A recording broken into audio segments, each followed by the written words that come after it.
With a passion for bridging the technology gap for businesses, today's guest is committed to making technology accessible and impactful. She turns visions into reality, enabling growth through digital innovation. Welcome, Helena Richardson. Hi, Denise. It's So, such a pleasure to be here today. Thank you so much for the invite. not a problem. I can't imagine another person that I would enjoy talking to for 20 to 30 minutes and just getting your insight. You have always been very entertaining, and I'm just excited to have today's conversation. So, but before we get into any talks about technology and other things, tell me a little bit about yourself. Well, I am the founder of H Rich Networks. I guess I can tell you that I am married. We have one daughter and two beautiful grandbabies, a little boy and a little girl, and a loving son-in-law. But so back to the business side, I am founder of H Rich Networks and I'm a former NASA IT specialist. And I founded my business during the aftermath of Hurricane Katrina. But one thing about at H Rich Networks, one of our main passions is website design, but we don't just build websites. We develop a digital experience that elevate your brand and it attract the right customers. One thing that we believe in, Denise, was that he, as a business owner, needs to be seen, heard, and remembered. And, that's whether you're starting out, scaling your business, wearing boots, blazers, or even the color orange, right? We Yep, help your business stand out online. exactly. So, as you were saying, be remembered. You kind of have a signature look. You want to tell our audience about this? So I love many colors, but the color orange seemed to be one of my caveats that I do as far as branding. So wherever you see me, I'm gonna have orange on something, either shoes, a watch, earrings, shirt, dresses, what have you, gloves. I even have orange gloves, for the winter. So I love orange because I believe when you're talking about color, orange is a color that is significant in the sun. The sun, SON and SUN, right? And I believe that it brings vibrance, it brings energetic, you're energetic, it brings passion. It even on a rainy day, if you see something bright and colorful, it makes your day. It does. And you know what? You posted not too long ago something about colors and what they mean. I did. Frequently. Oh my goodness. I post so many things. Sometimes, Denise, when I get up, so this is my normal time limit. I get up at between 2 and 3 in the morning, and Gracious. I start out with prayer. And sometimes I just get an idea and I post it. So it's whatever I'm passionate about that morning. I usually post something. I do have a calendar that I normally use, and I do that with my customers as well. And I think all businesses should have something of that nature, a calendar kind of telling you or giving you ideas of which to do each day, but make sure you also have a day of rest. God rested on the seventh day, right? So we need to rest as well. Absolutely. Now, this I'm looking at the post right now, the psychology of color, and I'm gonna read orange. Yeah, I had just looked at it. So I'm going to read out orange. Orange sparks some of the drama of red, creating positive or negative reactions. It radiates warmth and energy. It evokes varied mood swings, magenta and oh, wait, that's on to the next one. Never mind. so, so definitely orange. Your orange makes you quite memorable. I will say that. Thank you. It does. How do you work with, colors in this way? The post was about psychology of color, but how do you work with colors when working with clients and what they want to achieve? Well, recently I've been really trying to hold customers to start using colors because colors, when branding, it helps to cultivate your brand. It kind of tells your story. So that's what the colors do. The colors tell your story. It tells um who you are, your persona, right? And I that's one thing that I've been working on, especially with my clients and that's one of the questions when I'm interviewing them because I um, do an interview for each customer.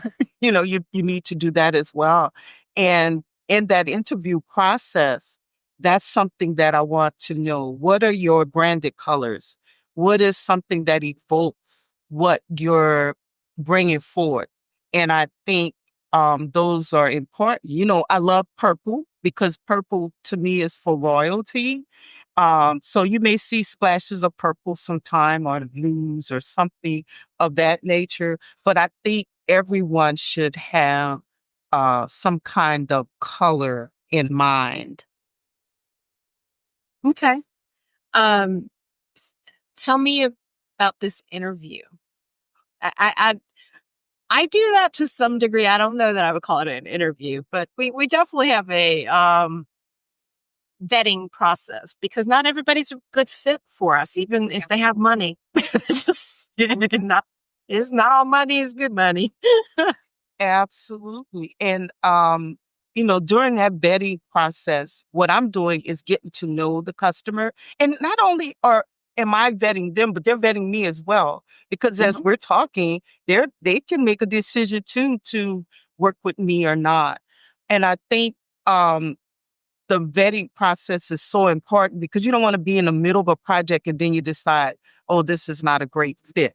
So on the other side of making that purchase or going into a relationship, because remember, that's what it is. When you are with a customer, it's a relationship. It's a relationship that you're building with that customer. So I think it's very important that each business owner, not just the business owner, but also the customer, do some type of vetting.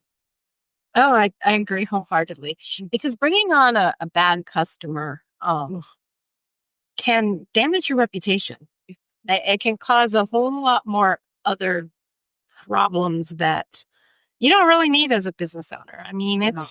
you're a small business owner. You've got a lot of things to do, but you don't need to deal with stuff from a client. And it happens. It happens from time to time. That's Uh, we had it happen recently with us, and we were just counting the days until we were at the point in the agreement where we could provide a cancellation because it was pretty clear within a couple of months that it was not going to be a very good fit. right. And we didn't catch it up front, unfortunately. So it does happen. It Um, does. And, I don't have a problem with firing a customer. I've had to do it on occasion from, cutting the grass, having someone come here to cut the grass from, with someone in technology, so there are very instances in which we have to fire. If we go to the store and we're not happy with the whatever's going on in that marketplace, I think we should walk away or leave because I think a lot of times, and I know for myself, I have engaged in, just like you said, in a um engagement, right? Signing a contract, and then we find out that it's really not a good fit. And not only does it cause stress, but it causes the breakdown of that relationship because what end up happening, the customer is going to go and say some really harsh, bad things about you. And it may have not even been you, right? Um, so my my take on that, Denise, is that even if I have a bad customer, I will never discuss or say that person was bad because it could have just been a bad day. Um, I remember when I worked in corporate, there was a young lady that was coming on to be interviewed. And one of the employees, she was like, "Oh, she's a bad employee. I would not hire her." And, she just talked really bad about her. But you never know folks' circumstances. And that's something that I always look at. It's, excuse me, especially coming from the trauma that we've been through with Hurricane Katrina. You never know what people are going through. So I think it's important that we assess it, and if it is an issue where it's where it didn't work, I think we can, how do they say, we can agree to not disagree. So I think we all as adults, we can, you know, get to a point where we can kind of settle that misunderstanding and just move forward. So you are from New Orleans. Yeah.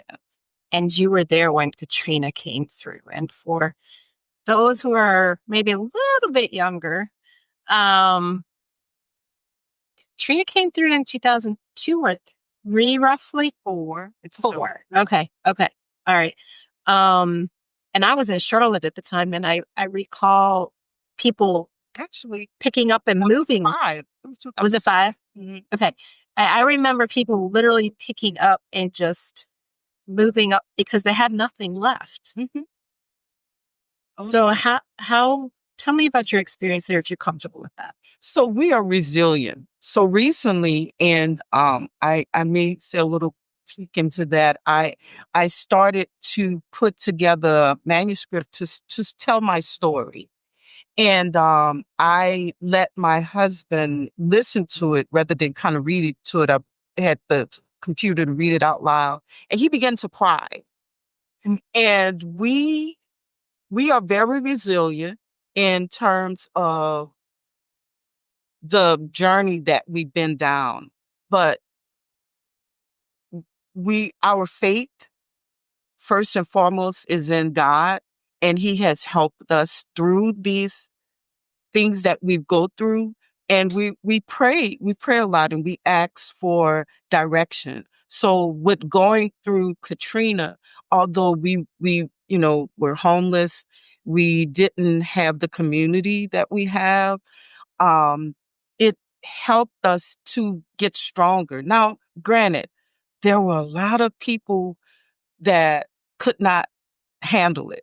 So they, either lost their family member, they um, lost their loved ones, they cut ties with friends and loved ones, and relationships broke up, husband and wives broke up. So a lot of that happened during that time. But I think in the interim, and all people, no matter what journey you're going down, no matter what path you're down, no matter what situation you're in, you have to have something that you can hold on to, that you can, some higher being, which is my higher being is God above, is to um, have the faith, the understanding that no matter what you're going through, he helped you to go through it. Because I believe that although we went through that, there's nothing that God did not let us go through that did not give us strength to um, get to the next level, so to speak. Because when we have these challenges, I think it just makes us stronger. Mhm. I believe that's what it did for my family. It made us stronger. And I really have a story to tell. Some of the stories, it's so deep, it's so heart wrenching that I can't tell it. But it I believe that it's made us stronger. And to be able to tell it online or through a book or what have you, some type of medium, I think it will help someone else. And that's why I look to community, and I look to the host, and I don't know if this is the right time. That's why I host WNC Lanyard because I miss that community. I miss my church, the family members, my friends, my schools, my street that I rode my bike down, that my daughter and I walked, my girlfriend and I got up 4 in the morning walking. Those are the things that I miss the most. The food, the food. I mean, I can cook the food, but what make it taste the best is that you're sitting with someone else and enjoying food. You're talking, you're laughing. All of those things help to bring about that m- memorable moment that will help you to journey on. Absolutely. So you mentioned WNC Lanyap. Tell our listeners about that. So, WNC Lanyard was I put it this way: my passion lies in helping businesses thrive online. But I'm also so thrilled about having and hosting WNC Lanyard, and I'll tell you about it because I know people is like, Lanyard, what is she giving me a foreign word or something? But it inspired me by my personal experience, um, including the loss of my best friend to breast cancer. I say all the time, we are women that wear hats, but we're octopus underneath that hat because we have so many arms and we're reaching this way and that way to try to have things happen or to make things happen. So I've witnessed the challenges that women face throughout my life, be it my mom, my grandmother, my neighbor, my friend, my teacher, anyone in my community. But my best friend's journey inspired me to create this uplifting women fostering community that focuses on well-being.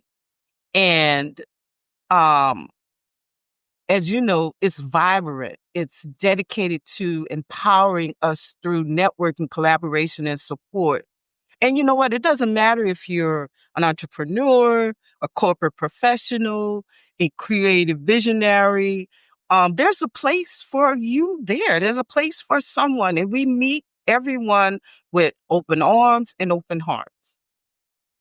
I would agree. I've been there and I've met some absolutely fantastic people there. Your last speaker was Daphne Maxwell Reed. I had to look her up to realize who she was. I was like, oh, Aunt Viv. once I saw that, I was like, I actually know who this is. Uh-huh. We all grew up on those television shows that touched our hearts, right? Because Mhm. what I really love about that time, we as family sit down and we watch TV. Now we're all over the place. We have our cell phones when we're sitting down and we're eating. And I love technology. I've been in technology for over 30 years. But the fact that we use technology in a different way to Mm, entertain us and our family in different ways, we're not communicating like we once did. not in community. I agree. I agree. So let's rewind back a little bit. When did you get into NASA? How did you get into NASA? So I started out, believe it or not, I started out as a um educator. I wanted to be a teacher. I love, you know, and I think it all encompasses each other because of the networking and the connecting. I've always wanted to do that. So I started out as an educator. I was a business administration major, and I had a business law class that kicked my butt. And I was like, there's no way I can get through this class, right? So I changed it to data processing. So back then, things were so different. We had these big old computers that we had to keep the room freezing. So we all had our coats and hats and gloves when we were in the room with it. And I remember our first project we did was when I was working at LSU, and we had to create a, what do you call it? A creation where the doctor and speaks into microphone or to add their signature, electronic signature. So things have changed so much now. We could speak into the computer and the computer write a whole book, right? So, those were some projects that we worked on back then, but it's been over 30 years. And I had applied to, because it's a federal job, I had applied years ago, and the resume they had was like 3 or 4 years old, to be honest. And I had just graduated from Loyola University as a computer science major. And I worked for another company maybe about 6 months. And then I was hired on to work at NASA, which it was awesome. It was so different. Although when I first got there, Denise, I I was sitting at my desk and I heard all of this rumbling going on. And I'm like, what in the world is that? Well, the facility where I was, they would test the rocket engine for, to go up the moon. So I'm jumping up, looking around, everybody else sitting down. I'm like, what is happening? And they're like, oh, it's just the testing of the rocket engine. Well, the first day I went there, I go into the facility and I don't see anyone. So I'm a believer, I'm a Christian. And I'm like, I know the rapture haven't happened. I'm still sitting here, right? So as I proceeded down the hallway, it was 9/11. Oh, everyone was in the conference room. And I got to see the first plane when it went into the tower and it was crashed down.